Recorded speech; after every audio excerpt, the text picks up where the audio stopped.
லோக்சபாவோட especially லோக்சபாவோட council of ministers தான் collective responsible of parliament. அடுத்தது இந்த லோக்சபால டிசல்யூஷனும் நடக்கலாம். அதாவது ராஜ்யசபான்றது பெர்மனன்ட் ஹவுஸ், அங்க வந்து அந்த ஆட்சி வந்து கலையாது. ஆனா லோக்சபால எலெக்ஷனை பேஸ் பண்ணி ஆட்சி கலையலாம். ஓகேவா? டிசல்யூஷன் ஆஃப் லோக்சபா மெம்பர்ஸ் டிசல்யூஷனும் ஆகலாம். அடுத்தது இந்த பார்லிமெண்டரி ஃபார்ம் ஆஃப் கவர்மெண்ட்ல ஸ்டேட்டோட ஹெட் இருக்காங்கல்ல, அவங்க வந்து ஒரு நாமினல் ஹெட்டா தான் இருப்பாங்க. எக்ஸிகியூட்டிவ் பவர் வந்து அவங்களுக்கு இருக்காது. கவர்மெண்டோட ஹெட் அதாவது சென்ட்ரல் ஹெட் இருக்காங்கல்ல, அவங்க கிட்டதான் என்ன இருக்கும், ரியல் எக்ஸிகியூட்டிவ் பவர் வந்து இருக்கும். ஓகேவா? பார்லிமெண்டரி ஃபார்ம் ஆஃப் கவர்மெண்ட்லாம் அப்ப என்னென்ன, மெஜாரிட்டி பார்ட்டி தான் ரூல் பண்ணணும். ஸ்டேட்டோட ஹெட் வந்து அவங்க வந்து வெறும் நாமினல் ரோலா தான் இருப்பாங்க. கவர்மெண்ட் சென்ட்ரல் கவர்மெண்டோட ஹெட் தான் வந்து ரியல் எக்ஸிகியூட்டிவ் பவர் அவங்க கிட்ட தான் இருக்கும். மெஜாரிட்டி பார்ட்டி தான் ரூல் பண்ணுவாங்க. டிசல்யூஷன் எப்பனாலும் லோக்சபால நடக்கலாம். ஆனா ராஜ்யசபா பெர்மனன்ட் ஹவுஸ் அங்க நடக்காது. இங்க இருக்க கவுன்சில் ஆஃப் மினிஸ்டர்ஸ் தான் கலெக்டிவ்லி இதுக்கு ரெஸ்பான்சிபிள். இதுக்கு பார்லிமெண்டரி ஃபார்ம் ஆஃப் கவுன்சில் கவர்மெண்ட்டுக்கு. லெஜிஸ்லேட்டிவ் கவுன்சில் மெம்பர்ஸ் எல்லாம் வந்து அந்த கவுன்சில் ஆஃப் மினிஸ்டர்ஸ் தான் இருப்பாங்க. ஓகே, இது பார்லிமெண்டரி ஃபார்ம் ஆஃப் கவர்மெண்ட். இதுதான் வந்து 4th feature, salient features of Indian constitution. Okay, இப்போ என்ன பார்க்க போறோம்னா சேலியன் ஃபீச்சர்ஸ் ஆஃப் கான்ஸ்டிடியூஷன்ல ஆல்ரெடி சோர்சஸ் வரைக்கும் பார்த்துட்டோம். Source of Indian constitution, sources and then federal with unitary bias, அப்புறம் என்ன பார்த்தோம், பார்லிமெண்டரி ஃபார்ம் ஆஃப் கவர்மெண்ட்லாம் பார்த்துட்டோம். இப்ப பார்க்க போறது அதாவது சிந்தசிஸ் ஆஃப் பார்லிமெண்டோட சாவரனிட்டி வந்து சிந்தசிஸ் ஆச்சு. அதே சமயம்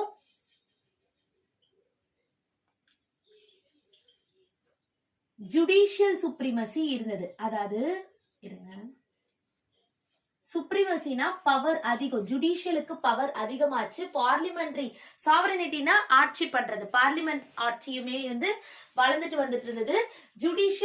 ஜுடிஷியல் வந்து சுப்ரீமசி ஆச்சு.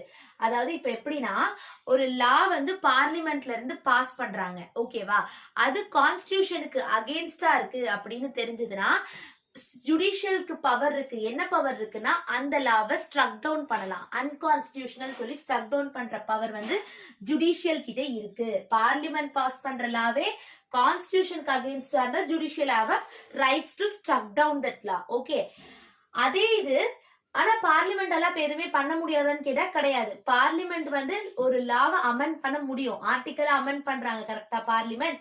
ஆனா பேசிக் ஸ்ட்ரக்சர் ஆஃப் த கான்ஸ்டிடியூஷனை மாத்தாம அதை எந்த ஆல்டரும் பண்ணாம நம்ம வந்து ஒரு லாவை அமெண்ட் பண்ணலாம், பார்லிமெண்ட் வந்து அமெண்ட் பண்ணலாம்.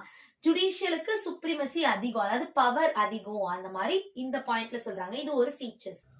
நெக்ஸ்ட் என்ன பார்க்க போறோம்னா இன்டகிரேட்டட். நெக்ஸ்ட் ஃபீச்சர் வந்து இன்டகிரேட்டட் அண்ட் இண்டிபெண்டன்ட் ஜுடிஷியரி. அதாவது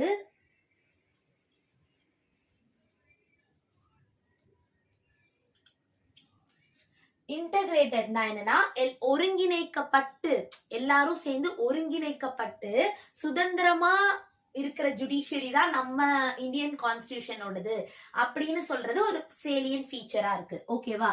அதாவது ஜுடிஷியரிலேயே அந்த ஜுடிஷியல் இதுல வந்து ஒரு ஆர்டர் இருக்கு. ஃபர்ஸ்ட் சுப்ரீம் கோர்ட் இருக்கும், நெக்ஸ்ட் ஹை கோர்ட் இருக்கும், அடுத்து சில சப்பார்டினேட் கோர்ட்ஸ் எல்லாம் இருக்கும். கரெக்டா? இந்த ஐராக்கில டாப் மோஸ்ட் பிளேஸ்ல யார் இருப்பா? Supreme court. ஓகேவா? இந்த ஆர்டர்ல இன்டகிரேட்டடா ஒருங்கிணைக்கப்பட்டு இண்டிபெண்டா இந்த நம்ம ஜுடிஷியரி இருக்கு அப்படின்னு சொல்றாங்க. அது மட்டும் இல்லாம இதுல என்னென்ன ப்ரொவிஷன் எல்லாம் ஃபாலோ ஆகுதுன்னா இந்த ஜட்ஜஸ் எல்லாம் இருக்காங்கல்ல, அவங்களுக்கு எல்லாம் வந்து டைம் பீரியட் வந்து ஒரு செக்யூர்ட் அண்ட் சேஃப்டியான ஒரு டைம் பீரியட். அதாவது இந்த டைம் பீரியட்னா இந்த டைம் பீரியட் கண்டிப்பா அவங்க இருப்பாங்க, இந்த வேலைக்கு ப்ராப்ளம் இல்லைன்ற ப்ராப்ளம் எதுவும் வராது, அந்த டைம் பீரியட் இருப்பாங்க. அந்த டென்யூர் பீரியட் வந்து சேஃப்டி அண்ட் செக்யூர்டா இருக்கும். அடுத்தது சுப்ரீம் கோர்ட்ல இருக்க ஜட்ஜஸ் எல்லாம் வந்து ரிட்டையர் ஆயிட்டாங்கன்னா அவங்களோட பிராக்டிஸ வந்து ப்ரோஹிபிட் பண்ணிடுவாங்க, அதாவது ஸ்டாப் பண்ணிடுவாங்க, அவங்களால பிராக்டிஸ் பண்ண முடியாது. அடுத்தது லெஜிஸ்லேட்டிவ் கவுன்சில் எல்லாம் சுப்ரீம் கோர்ட்னு இல்ல, ஜட்ஜஸோட கான்டக்ட பத்தி எதுவுமே டிஸ்கஸ் பண்ண முடியாது. அது வேற இது வேற. ஓகேவா? அதே மாதிரி கோர்ட் அவமதிக்கிற மாதிரி கான்டெம்ப்ட் ஆஃப் கோர்ட் ஏதாவது நடந்துக்கிட்டீங்கன்னா இவங்களுக்கு பவர் இருக்கு பனிஷ் பண்றதுக்கான பவர். ஓகே, கோர்ட் அவமதிச்சா பனிஷ் பண்றதுக்கான பவர் இருக்கு. அடுத்தது எக்ஸிகியூட்டிவ்ல இருந்து இந்த ஜுடிஷியல செப்பரேட் பண்ணிட்டாங்க. எக்ஸிகியூட்டிவ் பவர் வேற, ஜுடிஷியல் பவர் வேறன்னு செப்பரேட் பண்ணிட்டாங்க. அது மட்டும் இல்லாம இப்போ இந்த அட்மினிஸ்ட்ரேஷன், ஜுடிஷியல் அட்மினிஸ்ட்ரேஷனுக்கு தேவையான எக்ஸ்பென்சஸ் எல்லாம் எந்த ஃபண்ட்ல இருந்து எடுப்பாங்கன்னா கன்சாலிடேட்டட் ஃபண்ட்ல இருந்து எடுத்துப்பாங்க. ஓகேவா? இதுதான் இன்டகிரேட்டட் அண்ட் இண்டிபெண்டன்ட் ஜுடிஷியரி பத்தினது. இது ஒரு சேலியன் ஃபீச்சர் ஆஃப் கான்ஸ்டிடியூஷனா இருக்கு.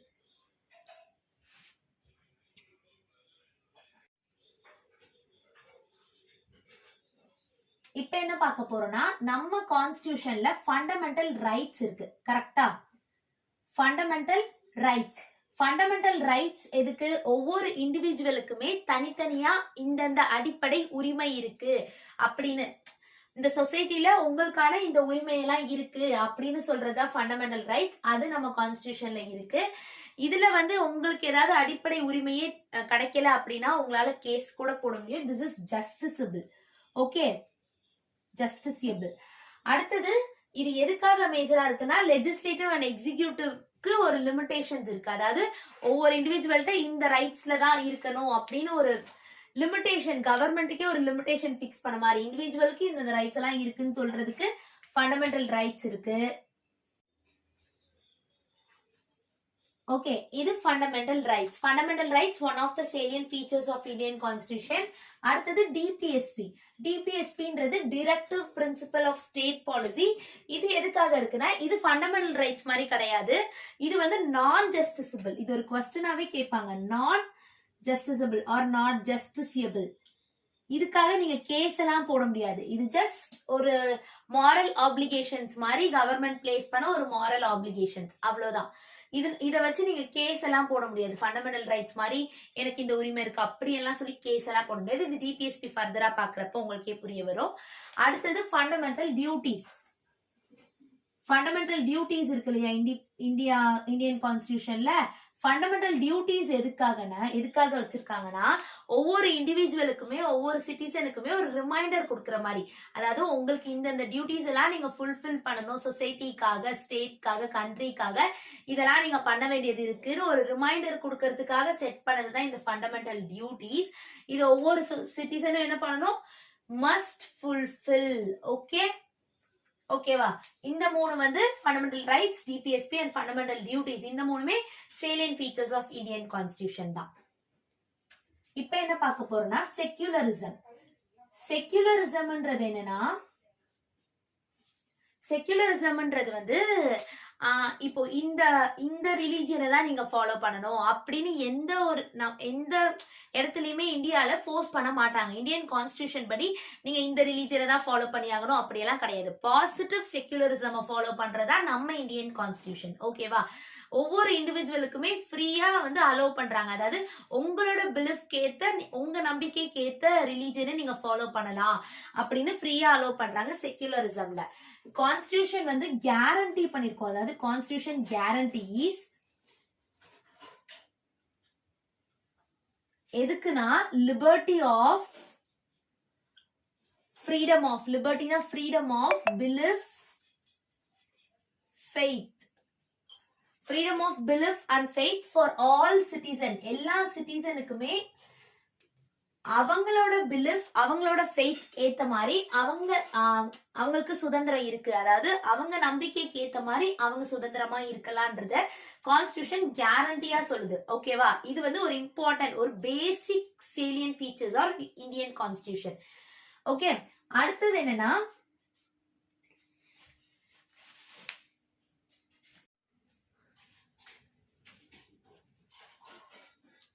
நெக்ஸ்ட் என்னன்னு பாத்தீங்கன்னா, சிங்கிள் சிட்டிசன்ஷிப்.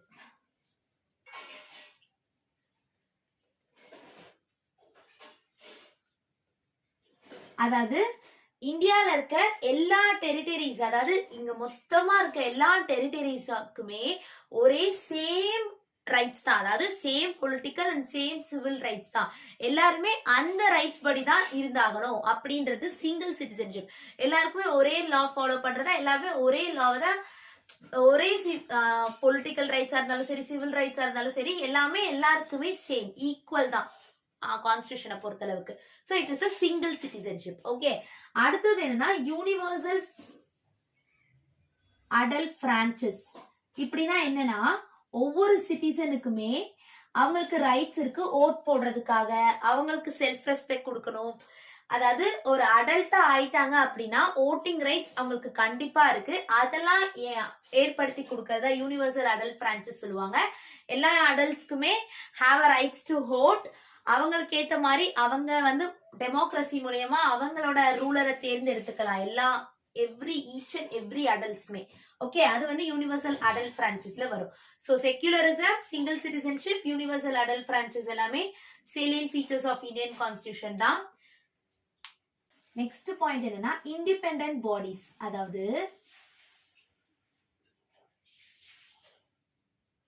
கான்ஸ்டிடியூஷன்ல பொறுத்தளவுக்கு ஒவ்வொன்றுத்துக்குமே தனித்தனி பாடிஸ் இருக்கு. அதாவது என்னன்னா எலெக்ஷன் கமிஷன் ஒன்னு இருக்கு, எலெக்ஷனுக்காக எலெக்ஷன் கமிஷன் ஒன்னு இருக்கு.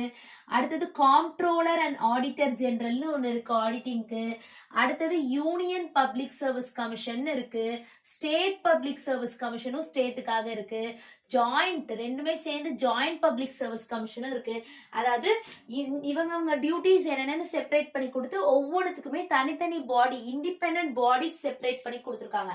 இவங்க ஒர்க்கை இவங்க சுதந்திரமா பார்க்கலாம். அந்த மாதிரி இண்டிபெண்டா ஒவ்வொரு பாடிஸ், யாரையும் டிபெண்ட் பண்ணல, ஒவ்வொன்றுத்துக்கும் தனித்தனி பாடிஸ் செப்பரேட் பண்ணி கொடுத்துருக்காங்க. இது வந்து ஒரு salient features. And then next வந்து எமர்ஜென்சி ப்ரொவிஷன். அதாவது ஏதாவது ஒரு எமர்ஜென்சி நடந்துட்டு இருக்கு கண்ட்ரில, வந்து இந்தியால வார் டைம் இல்ல அக்ரெஷனா ஏதாவது நடந்துட்டு இருக்கப்ப, இந்த வார் ரிபெலியன் இந்த மாதிரி ஏதாவது ரொம்ப அக்ரெஷனா நடந்துட்டு இருக்கப்ப, எமர்ஜென்சி பீரியட் அப்ப என்ன பண்ணலாம்னா அதாவது எமர்ஜென்சி அதிகாரப்பூர்வமா எமர்ஜென்சி போட்டு, பிரசிடென்ட் அதிகாரப்பூர்வமா எமர்ஜென்சி போட்டு மொத்த இந்தியாவுமே பிரசிடென்ட் கண்ட்ரோல், அதாவது சென்டர் ரூல் பண்ற மாதிரி கொண்டு வந்துருவாங்க. யூனிட்டரி, ஃபெடரல் வித் யூனிட்டரி எல்லாம் பார்த்தோம் இல்லையா அந்த சேலியன் ஃபீச்சர்ஸ்ல. மொத்தமா இந்தியாவே ரூல் பண்ற பவர் வந்து யூனிட்டரியா மாத்திடுவாங்க. அதாவது சென்ட்ரலுக்கு மோர் பவர் மாறிடும். எப்பனா இந்த எமர்ஜென்சி ப்ரொவிஷன் எமர்ஜென்சி போட்டாங்க அப்படின்னா சென்ட்ரல் என்ன ஆவாங்க, மோர் பவர்ஃபுல்லா மாறிடுவாங்க. ஸ்டேட் அங்க பவரே இருக்காது, சென்ட்ரல் வந்து மோர் பவர்ஃபுல்லா மாறிடுவாங்க. ஓகேவா? யூனிட்டரி தான் இங்க ஃபாலோ பண்ணுவாங்க, நாட் ஃபெடரல். இந்த எமர்ஜென்சி வார் இந்த மாதிரி ரிபெலியன்ஸ் எல்லாம் நடக்கிறப்ப எமர்ஜென்சி போட்டு இந்த மாதிரி மாத்திடுவாங்க. ஓகேவா? நெக்ஸ்ட் என்னன்னா 3 tier கவர்மெண்ட். அதாவது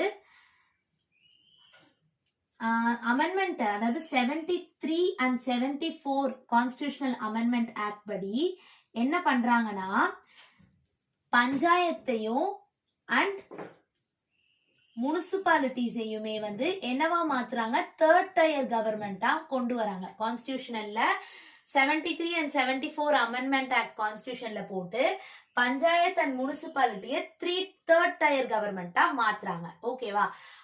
இது ஒரு சேலியன் ஃபீச்சர். அடுத்தது என்னன்னா கோஆபரேட்டிவ் சொசைட்டி. அதாவது கோஆபரேட்டிவ் சொசைட்டிஸ் வந்து ரூரல் வில்லேஜ் சைடு வந்து வில்லேஜ் டெவலப்மெண்ட்டுக்காக கொண்டு வரப்பட்டது இந்த கோஆபரேட்டிவ் சொசைட்டி. வில்லேஜ் டெவலப்மெண்ட்க்கு ரொம்ப ஹெல்ப்ஃபுல்லா இருக்கு. அடுத்தது அது மட்டும் இல்லாம எக்கனாமிக் growth எல்லாம் இருக்குல்ல, வில்லேஜ் சைடு எக்கனாமிக் growth எல்லாம் வந்து இந்த கோஆபரேட்டிவ் சொசைட்டி என்ன பண்ணுது, என்ஹான்ஸ் பண்ணுது, பெருக்க வைக்குது. ஓகேவா? என்ஹான்ஸ் பண்ணிட்டு இருக்கு ரூரல் சைட்ல. Okay okay salient features of Indian constitutional அவ்வளவுதான். என்னென்னலாம் பார்த்தோம்? ஃபர்ஸ்ட் வந்து லென்த்தியஸ்ட் ரிட்டன் கான்ஸ்டிடியூஷன் நம்ம கான்ஸ்டிடியூஷன் தான் பார்த்தோம். அடுத்தது நிறைய கண்ட்ரியில சோர்சஸா எடுத்து தொகுத்து மொத்தமா ஒரு கான்ஸ்டிடியூஷனா கொடுத்துருக்காங்க, அது செகண்ட் ஒன். அடுத்தது தேர்ட் என்ன பார்த்தோம், ஃபெடரல் வித் யூனிட்டரி பயாஸ். அதாவது ஸ்டேட் அண்ட் சென்ட்ரல் சேர்ந்தும் இருக்கு, சென்ட்ரல் பவர் மட்டுமும் இருக்கு, அந்த மாதிரி ரெண்டும் சேர்ந்து இருக்குன்னு சொல்லி பார்த்தோம். ஃபோர்த் என்ன பார்த்தோம், பார்லிமெண்டரி ஃபார்ம் ஆஃப் கவர்மெண்ட்டை ஃபாலோ பண்றாங்கன்னு பார்த்தோம். ஃபிஃப்த் ஒன் என்ன பார்த்தோம், இன்டகிரேட்டட் அண்ட் இண்டிபெண்டன்ட் ஜுடிஷியரிய பத்தி பார்த்தோம். அடுத்தது செக்யூலரிசம் பத்தி பார்த்தோம், சாவரனிட்டியை பத்தி பார்த்தோம். அடுத்தது இண்டிபெண்டன்ட் ஜுடிஷியரி பத்தி கொஞ்சம் டீப்பா பார்த்தோம். அதுக்கு அடுத்தது என்னெல்லாம் பார்த்தோம், fundamental rights, DPSP, fundamental duties, அடுத்தது sovereignty, secularism, independent bodies, emergency provision, 3 tier government, cooperative society ஃபைனலா பார்த்தோம். ஓகே, இதெல்லாம் தான் என்ன salient features of Indian constitution. Next வீடியோல வந்து நம்ம பிரியாம்பிள் பத்தி பார்ப்போம். Okay, thank you.